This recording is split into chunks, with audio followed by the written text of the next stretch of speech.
Experiment with it here to give you a little bit of a different angle as far as the NBA is concerned. This show is all NBA, no other sports. You know, I like other sports, but NBA is what I really like. So, hoopsdoctor.com. Today we're going to talk a little bit about the season coming up. This year's season, of course, is like no other.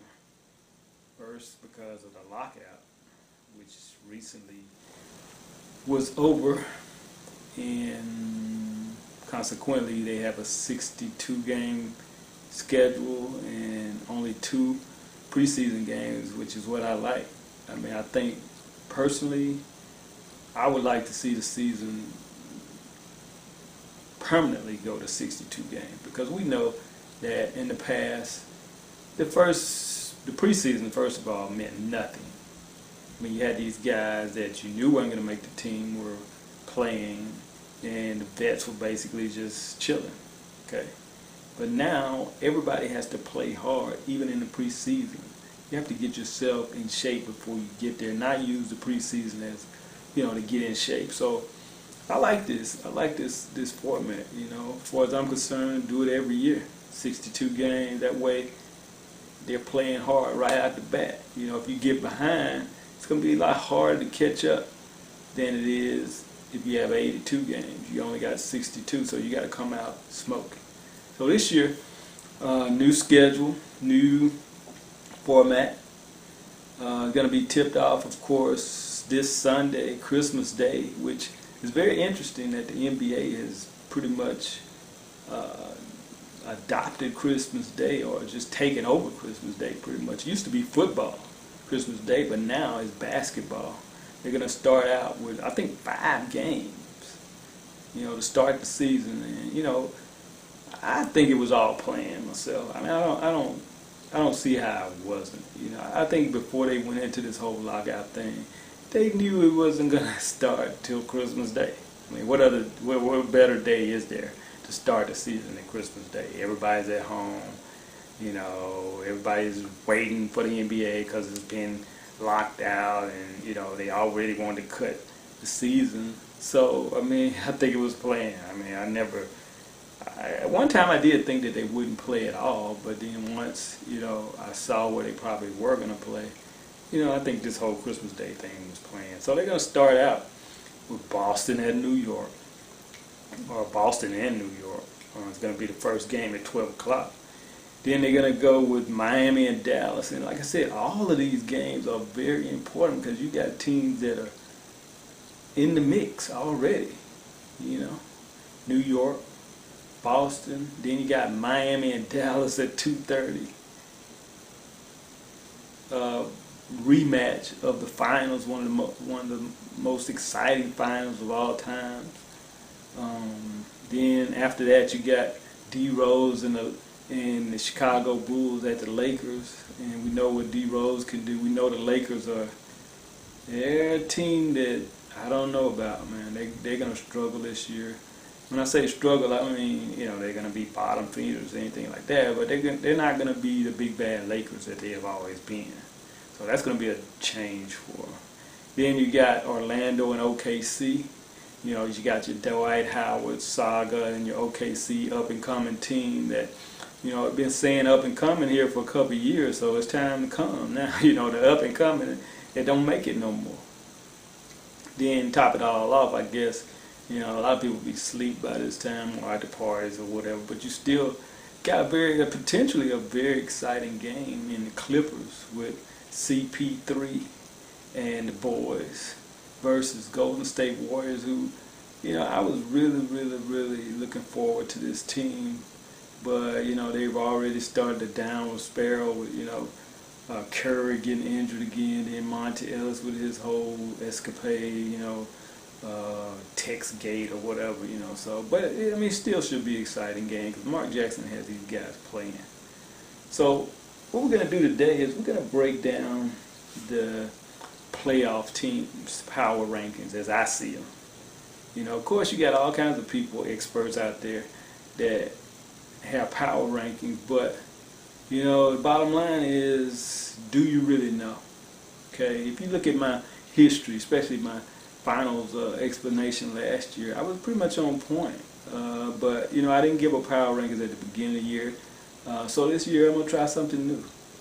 So the power rankings, we're gonna start out number one and go down. Number one, you gotta go with Dallas Mavericks. I mean, what they did last year was phenomenal. I don't think anybody really picked them to win it all, but most people will say they're going to be there again, you know, and I don't know if they can get over the hump. But I think, you know, with the new coach, Tyson Chandler, you know, and Dirk having probably the best year that I've seen in a long time, especially playoff-wise. But Dirk's been Dirk for a long time, but he just hadn't won the big one, so now he's won the big one. So now you got to put him in the same conversation with the great ones of all time. As far as I'm concerned, offensively, he ranks right up there with the best, probably top 10 of all time, and that's saying something. So I got to go with Dallas, even though they're losing Tyson Chandler, which is going to be a big loss for them for a while, even though they have a good backup center that will come in and take his place. They're still going to miss him defensively. And they're going to also miss Deshaun Stevenson, which a lot of people didn't really give him as much credit as he deserved for that whole run last year. I believe he was one of the most important pieces to that run, you know, defensively. Plus, he gave them that toughness, and they're going to miss that. But look who they picked up. I mean, they picked up Vince Carter, who, of course, he's in his glory years, but he still got a little left in the tank. He can get you 10, 15 points, you know, especially coming off the bench. I mean, you know, you got a Vince Carter coming off the bench. Come on now.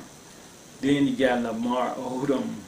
You know, you lose Tyson Chandler, but you pick up Lamar Odom, who arguably is probably one of the most versatile players in the league as far as inside, outside, handle the ball, shoot the ball, defend 3 positions. He can defend the 3, the 4, and the 5. He can shoot the 3. I mean, dude is just a versatile player. So he's going to give you something that Tyson Chandler didn't give you offensively. Then they pick up Delonte West, who Delonte West, of course, we know his history, domestic issues, and, you know, kind of cuckoo, let's be honest. But dude can ball. I mean, when he wants to play ball, Delonte West is definite upgrade over what they had. Now, of course, they lose J.J. Barrera, who was a spark. I mean, he was a spark plug, but Delonte West is going to give you the same thing, maybe not on that level, you know, pushing the ball, which that's what's going to hurt them a little bit. You know, they don't have anybody that's really going to push the ball after Kidd comes out. So they got to pick up another quick point guard. Then they get Sean Williams, who, you know, he's one of those guys that have an unlimited amount of potential, but he just hadn't been in the right situation. So gets with a situation like Dallas, and, you know, look at who they got coming off the bench, man. I mean, that team is deep. So you got to go with them. You know, I always want to go with the champs until somebody knocks them off anyway. So we'll go with Dallas in the #1 slot. Now, after that, I mean, that's where really the controversy lies. You know, because last year, I think Miami pretty much surprised people, even though they were able to make it to the finals. Everybody at first thought they were going to, you know, win, but then they start stepping back, and then, you know, got to the end, and they were like, hey, Miami, back in it, you know. So you got to go with them #2. I mean, they got a whole another year together. They don't really have that pressure on them anymore. I mean, a lot of people may say they got more pressure, but I think the pressure is off them because people know that they're not just going to dominate. So with Dallas winning, they're kind of like the underdogs now, really. I mean, so, but I think LeBron, he has been hungry, but last year was kind of like a, you know, it was a Hollywood type of thing, you know. But this year he's really, really focused, and I want to say that he's gonna do it this year.